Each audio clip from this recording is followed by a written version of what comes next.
Donc on a parlé les deux dernières fois de Pessah, là on va finir le troisième volet, en parlant de Pessah maintenant, non pas en termes général de liberté, mais en termes de halakha, de ce qui nous est imparti de faire pendant tout Pessah, le soir de Pessah. Alors la première mitzvah, c'est la bdika, ça veut dire de chercher le chametz et de le détruire. Ce qui s'appelle en langage de la Gemara, et même du Kra, du Pasuk, tashbitu, la mitzvah de tashbitu, de détruire le chametz. Alors il est intéressant de voir que le Ran dit au début de son commentaire sur Psachim que quelqu'un qui aurait possédé du chametz, alors qu'il a cherché le chametz et qu'il n'a pas trouvé, le chametz qu'il a laissé chez lui par inadvertance, il n'est pas ouvert baliré balimaté, il n'a pas transgressé la mitzvah, l'interdiction, la prescription, le lav d'oraïta, le mitzvah négative, de ne pas avoir chametz chez soi, même de façon involontaire. Ça ne s'appelle pas un shogeg. C'est-à-dire que le chametz n'existe pas. Puisque j'ai cherché le chametz c'est très, très étonnant. On n'a jamais vu que quelqu'un, par exemple, qui mangerait un fruit, qui aurait regardé s'il y avait des vers dans le fruit, et il regarde s'il y a des vers dans le fruit, il voit qu'il n'y a pas de vers dans le fruit, et il mange le fruit, il y avait véritablement un ver qu'il n'a pas vu, là c'est sûr qu'il a transgressé l'interdiction de consommer un ver. Or que là on dit non. Même s'il n'a pas fait exprès, il ne sera pas puni. Mais il a quand même transgressé de ce qu'on appelle involontaire. Il y a aussi une dimension de kapara, d'expiation pour des actes involontaires. Même dans Honès, il y a une expiation d'après certains grands maîtres comme Rabbi Akiva Eger. Donc là, par contre, d'après le Ran, dans le chametz, pas du tout. Le chametz, même si j'ai fait ce que je devais faire, j'ai cherché le chametz et je ne l'ai pas trouvé, même s'il en est resté une tonne, j'ai rien fait. C'est comme si même de façon involontaire, je n'ai pas transgressé. On voit ici un phénomène extraordinaire qu'on ne voit pas dans toute la Torah, qu'il y a une identité entre la prescription positive, tashbitu, de détruire, et la prescription négative, n'ayez pas de chametz, qu'il n'y ait pas de séor, de levain et de pain chez vous dans vos demeures. C'est-à-dire qu'ici on arrive à l'unité du positif et du négatif. Il y a ici, l'acte positif est défini par l'interdiction négative de posséder du pain, et l'interdiction de posséder du pain est lui-même définie par rapport au fait que j'ai fait l'effort de détruire ce pain. C'est-à-dire que le négatif est défini, circonscrit par rapport au positif, et le positif par rapport au négatif. Et on arrive ici à l'unité, c'est ça la conscience première qu'on nous demande à Pessah, de comprendre que aussi bien les mitzvot positives, ce que je dois faire, c'est-à-dire mon épanouissement spirituel, ce qu'on me demande d'accomplir, qui est dans l'acte d'amour, comme dit le Ramban, de faire des choses, de bâtir quelque chose, de bâtir une cathédrale spirituelle. Et de l'autre côté, ce qu'on me demande de ne pas toucher, de dire un juif, c'est pas pour lui ces choses-là. C'est des choses qui vont t'enfoncer dans les gouffres du néant. Ne t'approche pas. Ne va pas dans les avérotes, ça sert à rien. Au contraire, tu vas être happé par ça, tu vas être détruit. Dieu ne veut pas Hazara. Dieu te dit ne touche pas ça, c'est pas bien. C'est pas bien en soi, c'est pas bien pour toi, c'est pas bien parce que Dieu ne le veut pas. Chacun son interprétation. Mais c'est pas bien. On pourrait croire que c'est deux choses qui n'ont aucun rapport. En vérité, c'est le reflet. Les deux, le positif et le négatif, sont le reflet d'une même chose, qui est la même chose qui a une double dimension. C'est la conscience spirituelle peut-être la plus ultime et la plus première. C'est pour ça que Pessah, comme dit le Maharal de Prague, c'est la base de toute la Emouna, la base de tout le judaïsme, la base de toute la Torah. Parce que à ce moment-là, quand on comprend que au-delà de la forme de la mitzvah, au-delà de la forme de l'interdit, ce qui est en jeu, c'est qu'une mitzvah, quand on la fait, ou quand on fait la mitzvah de ne pas faire ce que Dieu veut pas qu'on fasse, dans les deux choses, il s'opère quelque chose de fondamental, qui est le fait que j'écoute Dieu, me rend proche de Dieu et me transfigure. Et c'est ça l'idée principale de Pessah. C'est que quand Am Israël a reçu la Torah, au début c'était des éclairs. Les éclairs, c'est quelque chose qui apparaît et qui disparaît en même temps. Plus profondément que ça, c'est une révélation dont la portée la plus profonde est non pas son éclat, son éblouissement, mais le fait que ça disparaisse. C'était une modalité de transmission de la spiritualité où le plus haut niveau était le fait que, pas dans ce qui est dit, pas dans ce qui est présenté, mais dans ce qui se retire. Le retrait lui-même, la possibilité de comprendre, était en soi le plus haut niveau de révélation. Mais ça marquait une rupture entre la Torah infinie et l'homme fini qui ne pouvait pas capter de façon durable une révélation divine. Mais après le don de la Torah, la même révélation n'est plus présentée par les psukim, par les versets comme des éclairs, mais comme des lapidim. Lapidim, ça veut dire des torches. Or, des torches, ça reste, ça s'échange. Ça veut dire quoi? C'est-à-dire que le don de la Torah, ce n'est pas simplement un don d'une vérité à l'homme juif, au peuple d'Israël. Le don de la Torah a transfiguré l'identité d'Israël. Ça a changé son être. Au point qu'avant la Torah, quand il y avait révélation, c'était trop grand. Ça apparaissait, ça s'esclipsait au même instant. Parce que la vérité était tellement immense qu'elle n'était pas captable par un cerveau humain. Mais quand la Torah est donnée, cette Torah, non seulement elle transmet une vérité, mais elle transfigure, elle modifie l'ADN spirituel du peuple juif au point où maintenant cette vérité devient quelque chose de familier, comme des lapidim, on peut se l'échanger, elle fait partie de notre être. La même idée on retrouve que Moïse, avant le don de la Torah, bégayait, parce que justement il y avait une sorte de rupture entre l'absolue vérité de la pensée et la parole, qui n'était pas assez forte pour supporter l'infini de la pensée, et après la Torah, Moïse ne bégaye plus, puisque l'infini fait partie de l'articulation même de l'existence d'Israël. Et bien c'est pareil à Pessah. À Pessah, c'est pas simplement la sortie d'Égypte, c'est pas simplement qu'on nous a arrachés de l'esclavage. C'est qu'on a changé notre maout, notre essence même en homme libre. On n'est pas simplement libre parce qu'on est sorti d'Égypte. On est sorti d'Égypte parce que Dieu a voulu créer une nouvelle façon d'être homme, qui est la liberté intrinsèque. Et cette liberté intrinsèque passe par le fait de s'arracher des rouages du monde, en étant collé de vécoute à Kadosh Baruch Hu, à Dieu. Et cette façon d'être collé, ça veut dire que le désir, que la pensée, que la parole, que l'existence, que l'acte s'articule autour d'une lumière qui est Dieu et non pas la lumière de Dieu et non pas la lumière du monde. C'est ça être libre. Or cette liberté, si elle est réelle, elle unifie les prescriptions positives et les prescriptions négatives. C'est pour ça que Tashbitu, de détruire le Hametz, c'est une mise en positive, mais qui est liée au fait de ne pas avoir transgressé, d'avoir du Hametz. Et avoir du Hametz, ne pas avoir du Hametz, l'injonction divine de ne pas avoir de Hametz, elle est là pour réveiller un acte qui est que Dieu te dit, n'aie pas de Hametz à la maison. J'en ai du Hametz. D'habitude, on te dit, ne mange pas de cochon. Ben, d'accord, je ne vais pas manger du cochon. Mais on te dit, n'aie pas de Hametz à la maison. Qu'est-ce qu'on veut de moi? J'ai du Hametz à la maison. Qu'est-ce que je peux faire? Et bien, on te dit, lève-toi, casse-le, détruis-le. Ça veut dire que dans le négatif, il y a un commandement de faire des choses. Et dans le faire, c'est pour ne pas arriver au négatif. Il y a une unité profonde entre le passif et l'actif, entre l'amour et la crainte, entre le fait d'advenir, parce que les mitzvot négatifs sont là pour sculpter l'homme. Tu adviens. Ne fais pas ça parce que tu fais ça, tu sombres. Donc on coupe. Ne fais pas ça parce que tu sombres. On coupe. Ne fais pas ça, et toutes ces coupures créent comme une statue, une nouvelle humanité. Ça, c'est le négatif. Mais le positif, c'est de se construire par la mitzvah. Ben, les deux sont la même chose. Comment Dieu te façonne, et comme toi, tu te façonnes à partir des mitzvot, comment Dieu te façonne à partir des mitzvahs négatives. Et comment toi, tu façonnes ton être à partir de l'activité quotidienne des mitzvot positives. Les deux sont un. Ton geste spirituel et le geste spirituel de Dieu se confondent pour créer l'homme parfait, l'homme juif. Et cette conscience-là est une conscience première à la base de tout le judaïsme qui inaugure la fête de Pessah, qui inaugure le début de l'Abdika. Alors après, quand on est arrivé à ce niveau-là, on va faire la fête du Seder. Et là, on a ce qu'on appelle tout le Seder. Et il y a à ce moment-là, en réalité, 14 étapes. 14 étapes. 14 étapes qui ne sont pas hasard. 14, c'est le chiffre numérique du vocable Yad. Yad, ça veut dire la main. La main, à Pessah, on célèbre la main de Dieu qui nous a sortis d'Égypte. Le Yad Hazaka, la main forte. Et il y a aussi 14 O, vous savez. Il y a tout la main, la notion de Birkat Kohanim, la notion de la main, la notion de 14, le Yad est un chiffre kabbalistique très important. Et ces 14 étapes sont les 14 étapes qui nous amènent dans la halacha à la liberté absolue. Alors, les 14 étapes sont lesquelles? C'est très simple. Ça commence par Kadesh. C'est très intéressant. On te dit, si tu veux arriver à être un saint,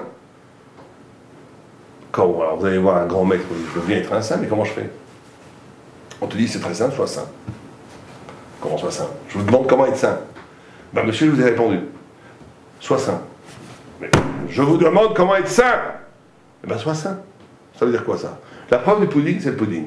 Ça veut dire que si quelqu'un il veut vraiment quelque chose, s'il le veut vraiment, il l'est déjà. Si quelqu'un il veut vraiment, c'est du baratin de dire ouais je peux pas, c'est trop dur, c'est que tu veux pas. Si tu veux quelque chose vraiment, tu y es déjà. Tu veux être un Talmid Chacham, véritablement, tu n'es pas du baratin. C'est pas juste que tu veux pour faire plaisir à ta femme, parce que tu as honte de toi, que ton copain il est arrivé, que oui, pourquoi moi je suis pas comme lui. Donc tout ça c'est de la mesquinerie psychologique qui n'amène nulle part. Je veux parce que j'ai compris que c'est l'essence de l'existence. Tu veux, tu l'es déjà. Ça d'ailleurs c'est un principe qui répond à une grande question. Quand Rabbi Akiva a épousé Rachel, la magnifique Rachel, qui est la femme moi qui m'émeut le plus dans le Talmud, cette femme qui était une Jewish princess, la fille de Kalba Savoie, qui était un homme immensément riche, qui vivait avec des servantes, avec une opulence extraordinaire, qui avait 18 ans, qui était belle, qui avait un avenir flamboyant, mondain, qui rencontre un bonhomme de 40 ans, berger, amaret, qui ne connaît rien, qui en plus son père est un converti, il ne vient pas d'une grande famille, enfin une catastrophe, voilà, pour le Shido catastrophique. Et elle voit dans cet homme un potentiel extraordinaire de devenir un grand d'Israël, un tzaddik, et ça va devenir Rabbi Akiva le plus grand rabbi de tous les temps. Il n'y a jamais eu un rabbi comme Rabbi Akiva de tous les temps, il n'y en aura jamais. C'est le plus grand rabbi de tous les temps. Et il y a même un texte dans la Gemara Menachot d'Afrav Zayin 27, où quelque part la Gemara nous dit que Rabbi Akiva était plus haut que Moïse, à un certain niveau, et à un certain niveau de Torah Shebaal Peh, il était plus haut que Moïse. Le Harizal dit qu'il est arrivé à la 50e porte, alors que Moïse était resté à la 49e autre. Ça, dans la Chorma, c'est sûr que dans la prophétie, il n'y a pas eu comme Moïse. La proximité visible de Dieu, il n'y a pas eu comme Moïse. Mais il y a un niveau, il y a un certain aspect des choses où Rabbi Akiva était encore plus loin que Moïse, que Moshe. Et cet homme, quand il décide d'aller, et cette pauvre Rachel a vécu pendant 24 ans sur de la paille, elle n'avait même pas de lit pour dormir, comme des bêtes. Elle était méconnaissable après 24 ans, tellement que la pauvreté l'avait fouettée, l'avait brisée. Et cette Rabbi Akiva part, et tu l'as toi. Et quand il revient comme un immense rabbi encerclé de milliers d'élèves. Et là, bien entendu, socialement, il est devenu quelqu'un d'important. Et donc, Kalba Savoie, le père de Rachel, qui avait déshérité sa fille, qui avait fait un néder, un vœu de ne pas lui donner un sou. Il vient voir Rabbi Akiva et lui dit si j'avais su que tu donnerais à Rabbi Akiva, j'aurais jamais fait le vœu. Or, il y a une façon de se délier des vœux, qui est une atarat des darim, qui passe par la harata, par le regret que c'est une sorte de pshat de mikartaout, c'est-à-dire que tu n'as jamais eu l'intention de faire ce vœu si tu connaissais la réalité. Or, si j'avais su que Rabbi Akiva était un grand homme, j'aurais jamais fait ce vœu, dit Kalba Savoie. Or, on a un principe que les vœux ne peuvent pas se délier dans le nolad, dans le futur. C'est-à-dire que les faits, c'est au moment où la personne formule le vœu, qu'il faut qu'il y ait erreur pour annuler ce vœu. Mais si au moment où j'ai formulé le vœu, j'avais raison de le formuler, et plus tard va se passer un événement qui fait que non, je veux plus le vœu, ben, on ne peut pas annuler le vœu. Or, Rabbi Akiva, quand il est parti, c'était Rabbi Akiva l'Amaretz, l'ignorant, c'était pas Rabbi Akiva le savant. Donc pourquoi est-ce qu'il n'y a plus d'annuler le vœu? C'est Tosfot qui pose la question. Et il dit que comme Rabbi Akiva a décidé d'aller étudier, qu'il est parti à la yeshiva, il était devenu déjà un grand homme. Le fait qu'il ait décidé d'y aller, mais véritablement, pas j'y vais, pourquoi pas, parce que ma femme a dit d'y aller. J'y vais avec toutes les forces de mon corps jusqu'à la mort, et rien ne m'arrêtera de devenir un Talmid Chacham. J'y vais avec un engagement total jusqu'à la mort, de devenir un esclave de Dieu, de devenir un grand. Tu es déjà grand. Quand tu dis ça, tu es déjà grand. Tu es déjà immense. Après, il faut juste réaliser. Il faut juste déployer la réalisation de ta décision intime. Mais toutes tes décisions intimes, c'est ça la liberté première. Donc, regardez l'extraordinaire remez du Seder. On commence par Kadesh, sanctifie-toi. Rien ne commence à ça. Si tu es dans la petite, le rituel sympathique, allez, on va faire le Seder, je suis là pour passer mon temps, pourquoi pour faire la mitzvah, bon, c'est bien, mais sache qu'on exige de toi que tu deviennes un saint. Kadesh. Et si tu es Kadesh, tout de suite après, Uchatz. C'est extraordinaire. La décision de devenir Kadesh, Gorem, entraîne une purification. Une purification, et ça Uchatz, se laver les mains, qui veut dire symboliquement que quand je décide d'aller vers Dieu, Dieu me purifie. Alors tous les Baal Tchouva vous diront la même chose. Vous diront qu'au début, quand quelqu'un fait Tchouva, il a pris une décision extraordinaire qui a été un déclic, qui a fait basculer sa vie dans le bien, dans la lumière, dans la Torah, et que dès qu'il a fait ça, Dieu l'a porté. Et c'est vrai qu'après un certain moment, Dieu lâche, pour que la personne elle puisse voler de ses propres ailes. Mais il y a un premier moment où la décision de l'Eid Kadesh, de se sanctifier, entraîne une purification automatique. Et ça amène au karpas. Karpas, c'est l'étonnement, c'est pour que les enfants posent des questions. On mange du persil, pour que les enfants posent des questions. Et c'est très important, ce troisième niveau, ce troisième shlav. Après que j'ai décidé de me rendre saint, après que cette décision profonde de devenir saint a entraîné une purification supérieure, un mikvé céleste s'est déversé sur mon être, je pourrais tomber dans une sorte de délectation de ma propre expérience spirituelle. Et dire, bon, ça y est, je suis bien, je suis un tzaddik, essaie de plus bouger. On te dit, non, Karpas, étonne-toi. Commence à poser des questions. Va découvrir. Maintenant que tu es dans la vérité, tu n'es pas encore. Tu l'es, mais tu n'as pas encore compris quoi que ce soit. Ne te contente pas du niveau spirituel que Dieu t'a donné parce que tu as voulu te sanctifier. Il faut qu'à partir de ce niveau, tu poses des questions. Parce que la question, c'est la clé de la chorma. S'intéresser à la vérité, s'interroger, demander, de façon passionnée. C'est comme ça qu'on grandit, c'est comme ça qu'on se libère. Par la capacité de s'étonner, de s'arracher de l'évidence aveuglante des choses. De dire, mais ça veut dire quoi tout ça? Ça veut dire quoi? Creuser, poser la question. Et à ce moment-là, quand on pose vraiment la question, il y a Hatz. Il y a une brisure qui se casse. On casse à ce moment-là, on fend la matzah du milieu, une pour la ficomane et une pour le motzi à l'echamani. Mais cette cassure, elle montre que, à ce moment-là, quand je pose vraiment des questions, quelque chose se casse dans l'être, qui permet l'ouverture de la mer Rouge, qui permet l'ouverture du sens, l'ouverture de nouvelles destinées, s'arracher au destin, s'arracher à ce qui était prédestiné, pour arriver à des choses absolument nouvelles et éblouissantes. Mais c'est au prix de ces trois premiers mouvements. Décider de sanctifier. Dieu te purifie. À ce moment-là, tu poses des questions et le monde s'ouvre à toi. Et après, regardez tout ce qu'il y a après, Magid. Magid, c'est la parole. Le récit de la parole, c'est tout le seder. La parole. Ça, c'est après, une fois que ça s'est ouvert, cette ouverture, elle ne peut être captée qu'avec une parole. Mais ce n'est pas n'importe quelle parole. Vous savez qu'il y a 3 niveaux dans la parole. Et il y a Dibour. Il y a Magid et il y a Omer. Dibour, c'est Davar. Davar, c'est la chose. C'est-à-dire que la parole a une puissance de faire passer des choses. Je dis table, Shulchan, il y a une table. Je dis chaise, il y a une chaise. Je dis ordinateur, il y a un ordinateur. Je dis Rouven, il y a un Rouven. La parole a une puissance phénoménale d'intégration du monde dans le son de la voix. Je dis le cosmos. En 3 mots, j'ai dit, je porte le monde entier. La parole peut présenter les choses, peut décrire les choses. C'est le niveau le plus bas, mais c'est déjà un niveau fantastique. Après, la parole est la guide. La guide a pour racine étymologique agouda. Agouda, ça veut dire un lien. La parole crée du lien. C'est extraordinaire de voir ça. Dans l'expérience de la parole, du discours, du dialogue, s'opère sans s'en rendre compte un geste fondamental de chesed. Quand je parle et que l'autre est prêt à tendre l'oreille pour m'écouter, c'est un acte de confiance extraordinaire. Il faut dire, écoutez, non, je ne veux pas écouter moi. Écrivez-moi d'abord ce que vous voulez dire, après je vais voir si je vous écoute.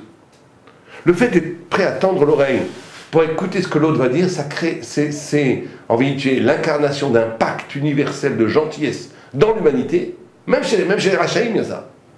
Une sorte de confiance. Bon, d'accord, qu'est-ce que tu veux dire, je t'écoute. Des fois on se méfie, mais il y a une confiance naturelle, il y a un lien entre les hommes. C'est le côté de la guide, c'est le lien. Et le troisième, c'est Omer. Omer, ça commence par Aleph. C'est que dans la parole, surgit à l'origine, au début de la parole, le souffle divin, qui est l'épanchement du souffle de mon âme, qui est elle-même la matérialisation du souffle divin. C'est-à-dire que dans toute l'expérience de la parole, il y a une rencontre avec Dieu. C'est pour ça qu'il faut parler à Pessah. À Pessah, on fait 2 choses. On mange et on parle, la bouche. La bouche. Vous savez que la lettre dans Pessah, c'est le P. Chaque mois a une lettre, c'est le Vav conversif, parce que le passé devient le futur devient le passé, ça on en a parlé dans les cours précédents sur Pessah, mais c'est l'organe, par exemple, Adar c'est le nez, Nissan c'est la bouche. Or à Pessah on ne fait que 2 choses, qu'avec la bouche. On mange et on parle. On mange parce qu'on fait rentrer l'énergie de la vie, et on la redéploie, on la ressort. Il faut que la vie matérielle devienne vie spirituelle. C'est pas par hasard que Dieu a fait qu'une seule bouche, c'est pas par radinerie, par économie, il aurait pu faire deux bouches. Il a fait une seule bouche pour te dire que là, par où rentre la vie physique, doit sortir la vie spirituelle. C'est la même chose en réalité. Que c'est la même chose. C'est ça là, le Maggid. Le Maggid, c'est le lien. Le lien, la parole de Pessah est une parole qui doit faire du lien. Quel lien? Du lien entre toutes choses. De montrer que la vie physique, que ce que je mange, doit ressortir en parole de Torah.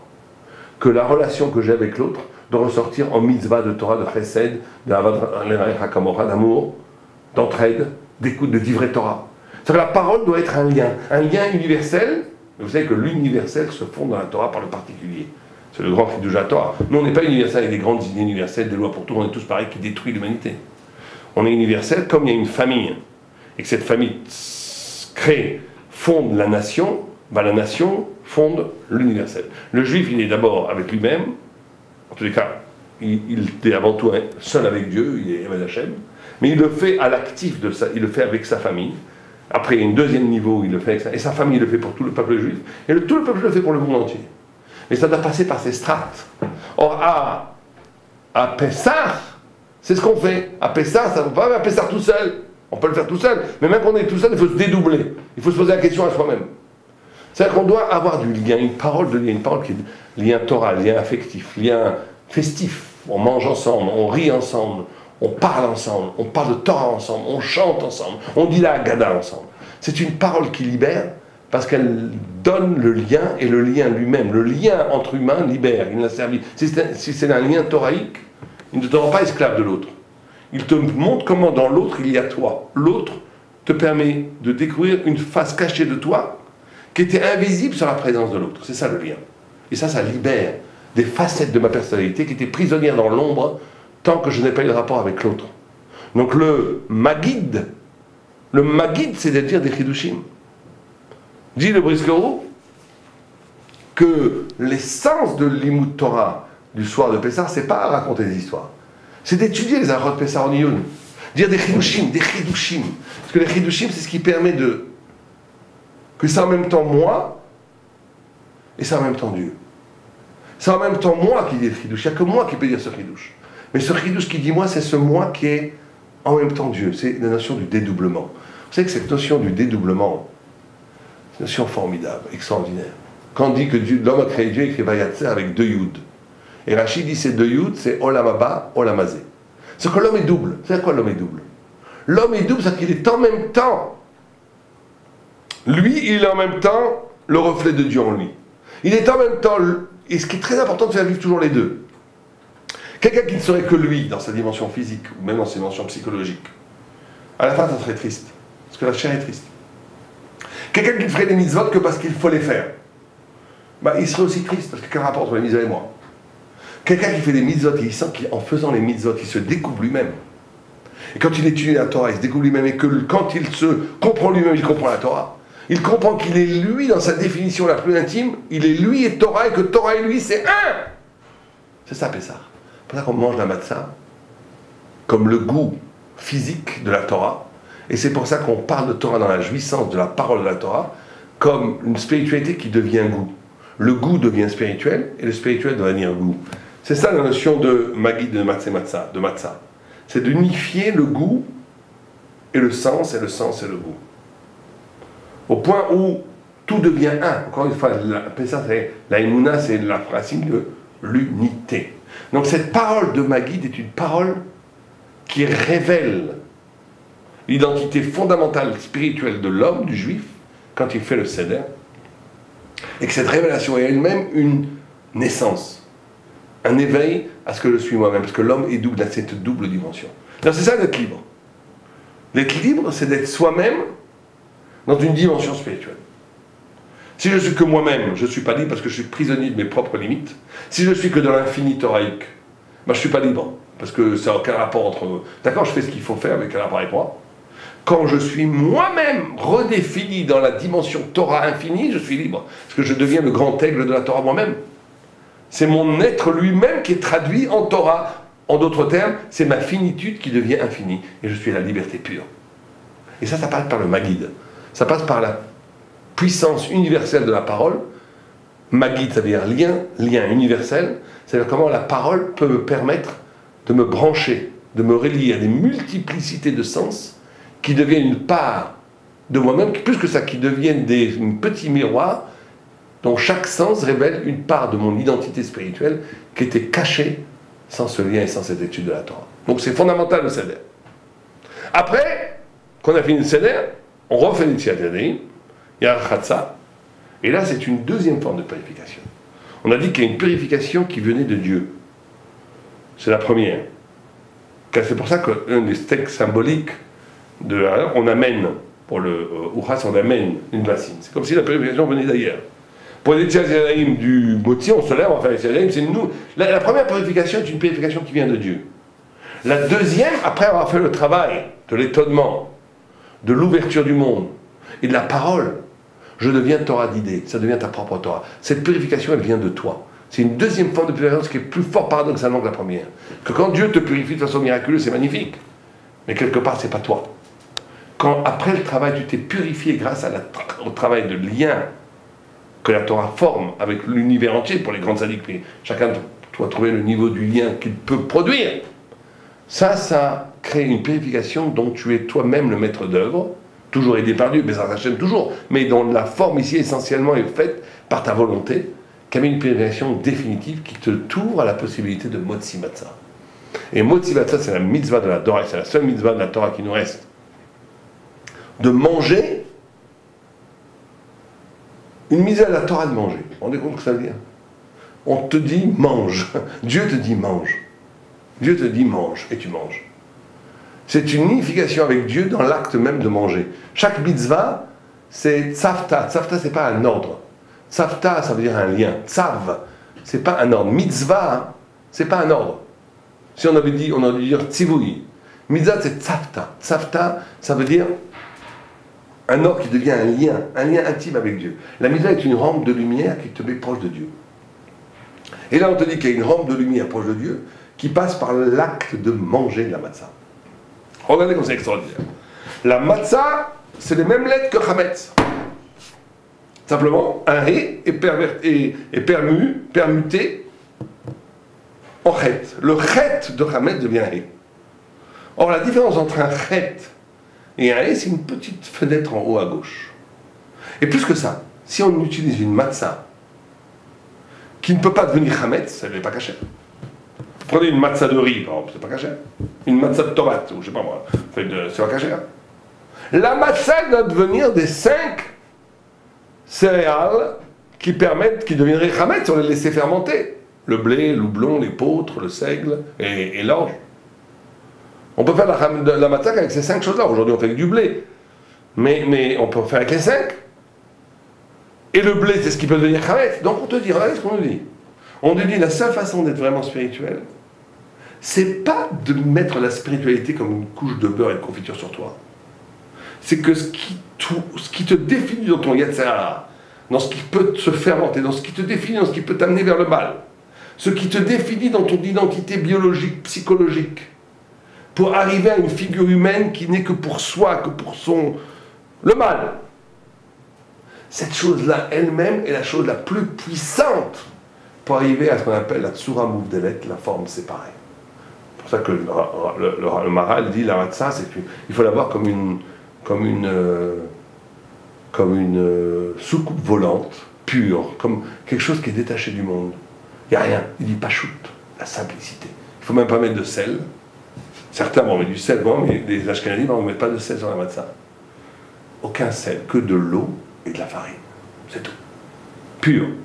Et ça devient une pure forme séparée.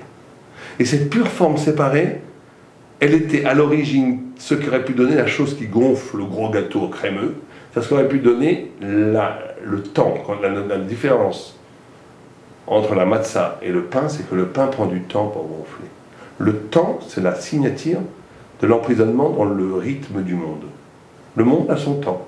L'histoire se fait, les choses se font, selon des critères temporels qui orchestrent tout le fait que le monde y va. La zrizout, c'est pas juste se faire vite. La zrizout, c'est s'arracher à ces processus de temps. La matzah, c'est quelque chose qui échappe au temps. Quand elle échappe au temps, elle échappe à l'être. Quand elle échappe à l'être, elle est une pure forme, une pure présence de moi à Dieu. Et donc, la matzah, de manger la matzah, c'est cette pure présence de moi à Dieu à l'intérieur de moi. C'est ça qu'il faut bien comprendre. À l'intérieur de, c'est-à-dire que comment le moi, qui aurait pu être un rachat, ce moi, qui aurait pu être un rachat, devient un tzaddik. Voilà, voilà la liberté. Voilà tout le tikkun de Pessah. Tout le tikkun de Pessah, ce n'est pas de s'envoler dans un ailleurs où il n'y a pas de mal. Quelqu'un qui aurait une matzah, qui n'aura aucun gramme de chametz. Une matzah qui est faite avec, je ne sais pas moi, de la farine de blé de riz. Aucun gramme de chametz. Elle serait cachée à l'évéadrim pour Pessah, pour ceux qui mangent du riz. Cachée à l'évéadrim. Mais elle ne peut pas dire que tu n'as rien fait avec. C'est rien du tout. C'est rien. Pourquoi? Parce que d'accord, il n'y a pas de mal. Mais son bien ne vaut rien puisqu'il ne vient pas du mal. Le bien ne vaut quelque chose que si on le transforme. C'est une transformation du mal. Par exemple, je donne un exemple très simple. Donner la tzedaka, c'est du bien. Mais il faut que ça fasse un peu mal. Si quelqu'un a des milliards et qu'il donne 3 francs, il n'a rien fait du tout. Il n'a rien fait du tout. Pourquoi? Parce qu'il n'a pas, dans cet acte de donner le bien, il n'a pas transformé un yatser en don. L'affaire la mitzvah de tzedaka, c'est quoi? J'ai pas envie de donner. Mon corps, mais garde cet argent pour toi. Tu t'achètes avec ça une voiture, tu t'achètes avec ça à manger, tu t'achètes avec ça un voyage avec ta femme, mais garde cet argent même pour toi, tu vas acheter un Sefer Torah pour toi, même tu vas spiritualiser ton avoir. Ça veut dire ça, c'est le mal. Tu dis non, non, ce même désir-là de vouloir garder, je dis non, je vais le transformer. Cette chose-là elle-même, je vais dire non, je vais le donner à quelque chose, et en plus sans qu'on fasse mon nom, pour qu'on ne mette pas mon nom en lettres d'or sur la synagogue, rien. Je veux faire ça en cachette, pour le faire que pour Dieu, que parce que c'est bien. Là, tu as transformé le mal en bien. Là, tu as fait, là, c'est de la matzah cachée à l'éméadrine. Ça, c'est de la matzah cachée à l'éméadrine. Alors après, il y a le maror. Le maror, c'est l'amertume. C'est qu'une fois qu'on arrive à ce niveau-là, on a transformé le mal en bien, même l'amertume, même l'esclavage, même le mauvais, c'était quelque chose qui est formidable, quelque chose qui se célèbre. Parce qu'on comprend que ça faisait partie de sa relation à Dieu. Et ça se continue, qu'horaire, c'est le sandwich, tout est mélangé, on mélange le bien et le mal, on arrive à un niveau d'unité. À ce moment-là, il y a shulchan horaire, la table est mise, et là, on peut faire la fête, parce qu'on peut jouir à la fin du Seder, on doit avoir les visages illuminés par la lumière divine qui nous tombe sur la table. Et là, on mange le tzafon, le afikoman, qu'on doit chercher, on fait la bracha, on fait le halen, on fait le nircé. On pourrait dire beaucoup de choses sur cette dernière étape, mais je ne veux pas abuser de votre temps. Et Bezat Hashem, on continuera le 4e.